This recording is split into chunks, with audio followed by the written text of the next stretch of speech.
Do you want to learn the key leadership skills that translate strategy into results? Execution is both an organizational culture and a specific set of behaviors. We read the book Execution, the Discipline of Getting Things Done by authors Ram Charan and former Honeywell CEO Larry Bossidy, and summarized the book's top insights, including a 7-step framework to build leadership behaviors, a 4-step process to create a culture of execution, a retention risk analysis matrix to determine how to hire and keep the best talent, and a leadership assessment summary to grade yourself on your ability to make decisions quickly, get things done through delegation, and follow through on your goals. We'll also share the 3 core processes of an execution culture that are the foundation of the best leader's competitive advantage. Real quick, for those of you who don't know us, we analyze business frameworks and summarize business books to stay on top of the latest business strategies. Before we talk about the insights, let's talk about the authors. Larry Bossidy was the former chairman and CEO of Honeywell International, a global $40 billion advanced technology and manufacturing company. Honeywell operates in aerospace, building technologies, performance materials, and safety and productivity solutions. Before Bossidy became chairman and CEO of Honeywell in 1991, he rose through the ranks of General Electric to lead the GE Capital Corporation and turned it into a world-class financial services organization. He later became vice chairman of GE and helped CEO Jack Welch reposition the company into a $65 billion industrial giant. Bossidy's co-author, Ram Charan, is a corporate consultant and advisor based out of Dallas, Texas, who helps advise CEOs on governance transformation. When Bossidy joined Honeywell in 1991, the company was losing cash and was way too internally focused with too much bureaucratic bloat.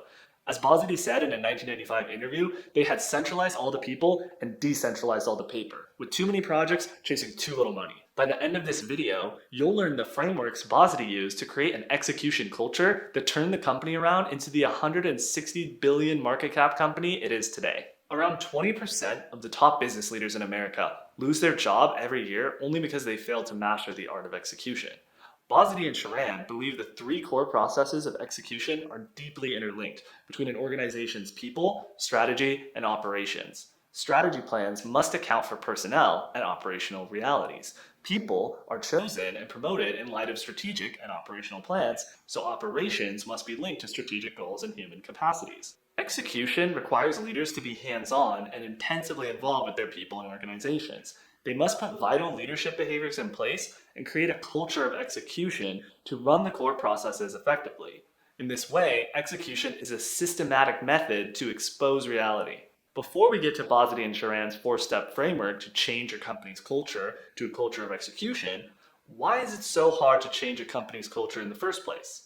Most efforts at cultural change fail because they are not linked to business outcomes. Usually, values don't need to be changed. The limiting beliefs that affect behavior need to be changed. That's because behaviors are beliefs turned into actions. Beliefs are conditioned by experience, what people hear inside and outside the organization, and their own perceptions about their leaders. If employees believe that those who perform less will gain the same rewards, they will be unmotivated and work poorly. Change beliefs, change behavior, deliver results. Then how do you change your company's belief system? Here's what Charan and Bossidy say. Step 1. Be transparent with your team about what results are needed. A vital part of an organizational software is what Bossidy and Charan call social operating mechanisms, which include any place where dialogue occurs in an organization, either formal or informal meetings, emails, presentations, etc. These social operating mechanisms cut across hierarchies and create new information flows, improve transparency, and share the leader's own behaviors and beliefs throughout the organization. Step 2. Coach and support your team to achieve results. This can be done through robust dialogues. These candid and open dialogues improve the organization's ability to gather information, process it, and make decisions. Informality encourages questions, helps colleagues take risks, and surfaces out-of-the-box ideas. Step 3. Reward people for positive results. A business culture ultimately tells the people in the organization what kind of behaviors are valued and rewarded. The compensation system must reward not just substantial achievement on numbers, but also desirable behaviors that people adopt. Step 4. If people come up short, continue to coach them, withdraw rewards, offer other jobs, or let them go.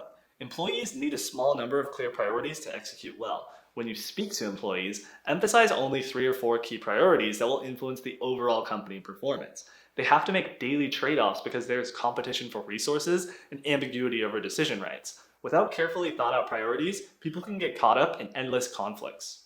When it comes to new employees, how do you make sure you find the right new hires to fit into your culture of execution? The best long-term competitive differentiator is the quality of an organization's talent pool.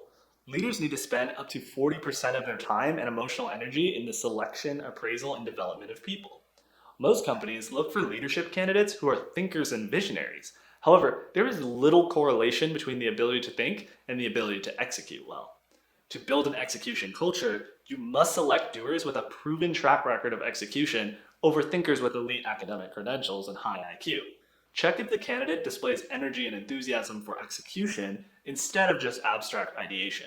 Once you've hired the right team to form your company culture, you need them to stick around. So, how do you make sure you retain your top talent? In the mid-1990s, when GE was widely recognized as the best producer of leadership talent, every senior leader became a retention risk. GE's people process swiftly moved to retain critical candidates. GE offered them long-term financial rewards like stock grants that they could not cash in until retirement. However, if a critical person did leave, GE's succession depth approach could replace them within 24 hours. When Larry Johnson, president of GE's appliance division, announced his departure, GE named a successor the same day. This retention risk analysis evaluates a person's potential for mobility and the organization's risk if they leave. If a candidate is both high mobility and critical to the future of the business, the organization will take actions like recognitions and rewards to retain them. So, how do you know who to promote and who to let go? Bossidy and Charan use a leadership assessment framework to determine who in the company has leadership potential. The leadership assessment summary is a matrix with axes for performance and behavior, both with a scale of low, medium, and high. It also overviews candidates who are high potential and promotable. Similarly, it shows those who exceed performance standards but need coaching on behavior and vice versa. In contrast, a succession depth analysis evaluates if the company has the talent pipeline to fill critical positions. It also evaluates if high potential people are stuck in the wrong jobs. Both processes work together to distinguish between candidates who need to be moved to lesser jobs and those who need to be fired. When you need to let people go, it's best to do it with as much dignity as possible. It reinforces the positive nature of the performance culture. Once you have all the right people in place, how do you hold yourself accountable to your company's newfound culture of execution? Here is Bossidy and Charan's 7-step framework to build a strong leadership foundation of execution. Step 1. Know your people and your business. Leaders must make an effort to engage with their staff actively and have candid discussions on operational realities.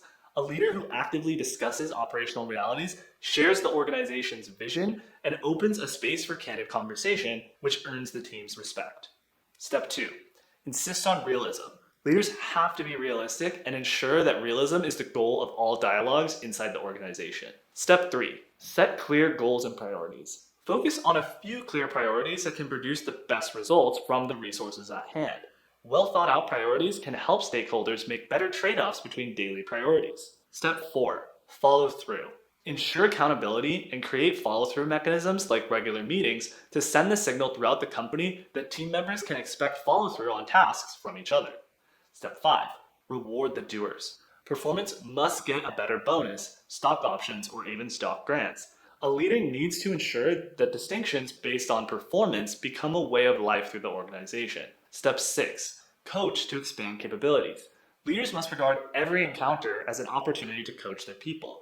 Provide specific feedback and point out behavior and performance that requires change, but do not preach. Ask incisive questions that brings out the reality of a situation and give stakeholders the help they need to correct problems. Step 7. Know yourself. Emotional blockages result in conflict evasion, procrastination on decisions, and failure to deal with underperformers. Build emotional fortitude to be honest with yourself, accept opposite points of view, and give people honest assessments. Leaders earn confidence when followers can see their inner strength, their ability to help others deliver results, and efforts to expand their capabilities. 4 core qualities make up emotional fortitude: authenticity, self-awareness, self-mastery, and humility. Bossidy and Charan believe that the process to create an execution culture is similar to the Six Sigma process for continual improvement. Leaders constantly look for deviations from desired tolerance levels and execution across areas like profit margins to promotions. They swiftly close the gap and raise the bar for the entire organization. Like Six Sigma, execution only works when leaders practice it continuously. And if you enjoyed this video, you can have access to our library of other business frameworks and book summaries. Just check the link in the description to learn more.